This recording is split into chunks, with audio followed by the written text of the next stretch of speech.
Police are the biggest crybabies in America. Can you think of any other profession who is idolized in movies and TV, who are the subjects of nearly every book on society, who get standing ovations no matter how many unarmed people they kill? Being a cop is one of the safest professions in America, though to let the cops tell it, you'd think it was the single most dangerous. The white media, and the black media for that matter, hasn't told you this, but I will. I want you to spread this video. Repost it on your channel. Today. We need to get the facts out there. Blue lives matter to everyone, except the cops themselves. When it comes to cop killings, the police have been crying wolf for decades, and nobody has pointed this out. Until now. First, let me tell you how safe being an American cop is. Consider this. According to the U.S. Bureau of Labor Statistics, for every 100,000 cops in America, only 12 die on the job.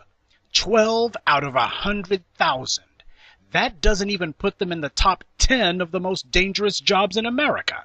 Compare that, on the other hand, to other professions, such as truck drivers. Over 23 truckers die per 100,000 drivers every year. Farm workers, more than 26 per 100,000 die every year. Garbage workers, yep, you heard me right. Over 36 trash and recyclable materials collectors die per 100,000 a year. That's triple the rate at which cops die. Think you'll see any white people holding any Respect the Trash rallies? So you see, according to the federal government's own statistics, trash men are 3 times more likely to die on the job than cops, farm workers more than twice as likely. Yet who do we see being praised and protected by the media, politicians, and white public? You want to know why? Because farm workers and trash men are not the enforcement arm of white supremacy. The police are. So you see, there are plenty of other jobs far more dangerous than being a cop, but I think the point is made. Even when you look at the cops who die, it only makes it more clear the most dangerous threat to the police are the police themselves. Let's deal with the comparative handful of cops who die annually. We'll use the cops' own statistics to expose the fraud they and the media have pulled on the public. This is the National Law Enforcement Officers Memorial Fund website. They're pretty much the go-to source for stats regarding police fatalities. Ever since Ferguson and Baltimore, the police have claimed there's been a war on cops, right? Patrick Lynch, the chief thug of the NYPD, said it himself, as has Sheriff Oreo on Fox News. Police chiefs and sheriffs nationwide, as well as right-wing and even mainstream media figures, have been decrying the war on cops. The Black Lives Matter movement has opened the floodgates of anti-police violence, right? 2015 is the year of the cop killer, right? This year, officers are being gunned down left and right. In 2015, cops are being targeted in unprecedented numbers. Only they're not. According to the cops' own stats, the number of cops killed by firearms this year is down 21% from last year. In other words, the cops are safer since Ferguson and Baltimore. And it's not as if the white media doesn't know this. Even Bill O'Reilly admitted he knew the war on cops was a lie. Do you believe that the Black Lives Matter crew and other radicals are igniting violence against cops? There are fewer cops shot this year than last year. Are you willing to give Black Lives Matter credit for that? Cop shootings are down. I know they're down slightly. I know they're down slightly. I know they're down slightly. I know they're down slightly. No, about 17%. But in August, they're up. It was a bad month. Yeah, it was a bad before month. There were none. Right. I mean, overall, they're down. Okay. So I don't see an epidemic there. So you see, the war on cops is about as real as the war on Christmas. The white supremacists in the media know this, but they tell the public exactly the opposite anyway. Now, let's parse the causes of death. Again, this according to the police's own statistics. The major causes of death listed are firearms and automobiles. You should have noticed that they differentiate car crash and struck by vehicle into two separate categories, as if it matters whether you were in a car or not if you die as the result of a vehicle collision. This is done as a form of breaking up the stats, for the sake of reducing one form of death so as to artificially make another form of death seem more numerous. In this case, downplay the number of cops killed in auto accidents so as to make the firearm deaths seem significantly more common, when in fact they're not. You see, they need for death by firearms to be the #1 killer of cops, so they can push the narrative that policing is the most dangerous profession on the planet when it's not.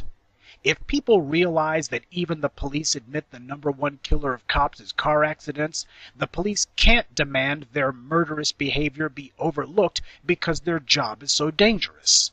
The goal of these plea for pity cop memorial groups is to trick the public into believing the lie that cops are on some sort of front line, when the truth is the taxpayers are being forced to subsidize what has become a domestic death squad.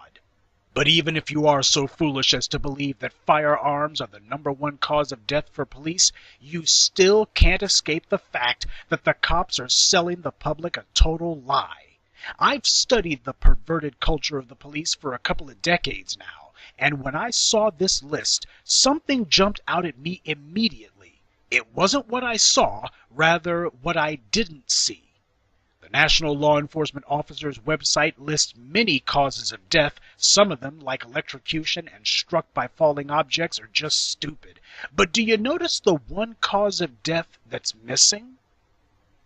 Suicide.